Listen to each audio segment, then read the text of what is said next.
66 million years ago, two forces collided. The real story was never told. The Primordials. The great forest had not heard a council in a very long time, not because there had been nothing to decide, because nothing had ever required all of them, together in the same place, at the same time, until now.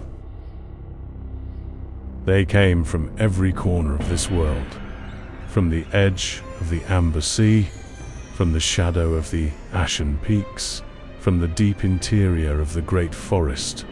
Species that rarely shared the same ground stood beside each other now without conflict, because something had made the old hierarchies secondary, because something had arrived that was larger than all of them, and because Soren had called, and when Soren called, everything came. Soren did not call the council to deliver a decision. He called it because the weight of what was coming was not his alone to carry.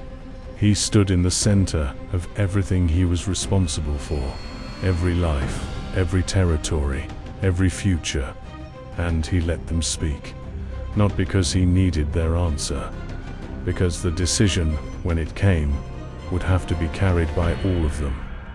And Soren never gave an order he wasn't willing to share the cost of. He told them what the patrol had seen, what the survey had mapped, what the lights in the sky had become. He told them what Eldros had said, without softening it. He told them that the beings in the ships had catalogued this world, had measured it, had assessed it, and that they had done this before, to others. He did not tell them what to do. He told them what was true, and then he waited.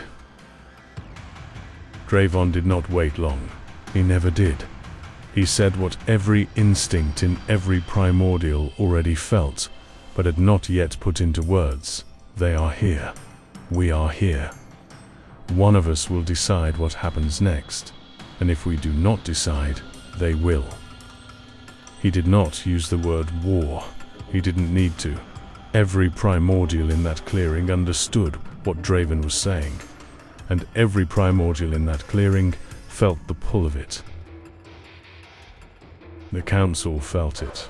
Not all of them agreed with Dravon, but all of them understood him, because the instinct he was naming was not aggression. It was the oldest instinct of all. This is our world, and no one asked our permission. They felt him before they saw him. The ground announced him, a slow, rhythmic trembling that was not seismic, but personal. When Eldros entered the clearing, the council did not go silent out of protocol. They went silent the way you go silent when you realize you have been speaking in the presence of someone who has been listening for much longer than you have been talking. Eldros spoke for a long time.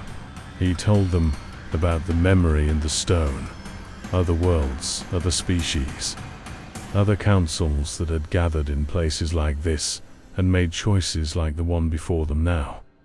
Some had fought, some had fled, some had tried to negotiate. He did not tell them what those worlds had chosen. He did not need to.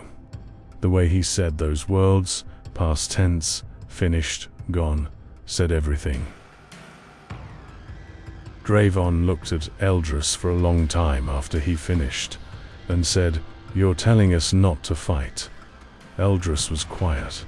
Then, "I am telling you what happened to those who fought without understanding what they were fighting. There is a difference." Dravon held his gaze. "Then help us understand," he said.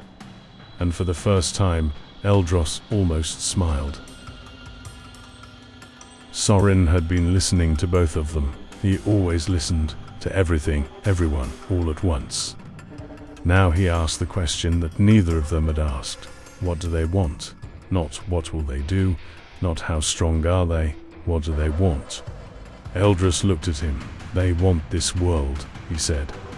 "Then," said Soren, and his amber eyes had never been more still, We need to make sure they understand what this world costs. Soren's decision was not what Dravon wanted. It was not what Eldros feared. It was something in between, and harder than either. Watch them, learn them. Let them believe they are the ones doing the observing. Give them nothing, show them nothing. Wait until we understand them as well as they think they understand us.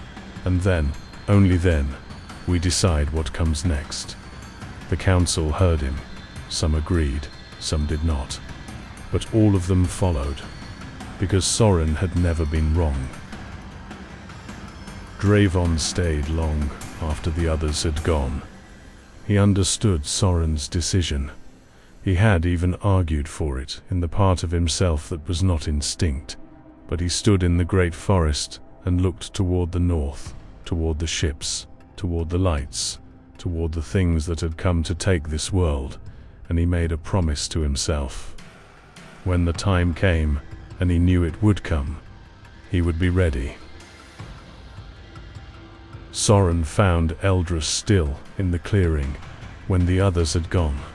He asked the question he hadn't asked in front of the council. Will it be enough? Watching, waiting, learning. Eldros looked at him for a long time. No, he said finally. It will not be enough. But it is what we have, and it is what we are. And sometimes that has to be enough. To the north, the lights burned on. They had not moved, had not expanded, had not yet made the next step. They were waiting too, both sides watching each other across the distance, both sides learning, both sides preparing. The question was no longer whether it would come. The question was, who would be ready when it did? The council had spoken. The decision had been made. And somewhere in the ancient forest, something that had ruled this world for millions of years began, quietly, patiently, without announcement, to prepare for what was coming. Episode 6, The First Strike.